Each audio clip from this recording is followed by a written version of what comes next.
Cela fait 11 jours qu'Arnaud a recouvert ses bancs de panneaux, juste en face de l'ambassade des États-Unis. Traduit en français, ça veut dire les États-Unis aident à kidnapper des enfants français en violation de jugement français. C'est mes deux filles, Eva et Juliette. 9 mois que ce père de famille n'a pas vu ses deux filles âgées de 9 ans. Elles ont été kidnappées par leur mère américaine en avril dernier, pendant son droit de visite en France, pour s'installer avec elle aux États-Unis. Arnaud en avait pourtant la garde depuis 1 an, et ses filles étaient protégées par une interdiction de sortie du territoire. Et leur mère a fraudé l'interdiction de sortie du territoire en passant par l'Espagne et le Maroc, clandestinement, pour pouvoir ensuite les emmener aux États-Unis. Et depuis, je n'ai quasiment plus aucune nouvelle. Arnaud a beau avoir multiplié les procédures pour faire appliquer le droit français, rien n'y fait.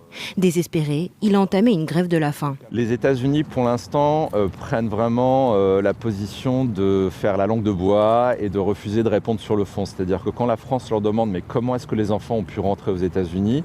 ils ne veulent pas répondre. Il espère que l'élection de Donald Trump puisse lui rendre ses filles. À Donald Trump, j'ai envie de lui demander de justement prendre à bras-le-corps cette affaire parce que les États-Unis ont déjà été qualifiés en 2015 d'être un refuge pour les kidnappeurs. Arnaud continuera son action jusqu'à ce qu'il obtienne un contact en visioconférence avec ses filles et que les grands-parents paternels puissent leur rendre visite aux États-Unis. Une enquête française est en cours. Selon Arnaud, un mandat d'arrêt international pourrait être émis à l'encontre de la mère. Cette dernière n'a pas donné suite à nos demandes d'interview.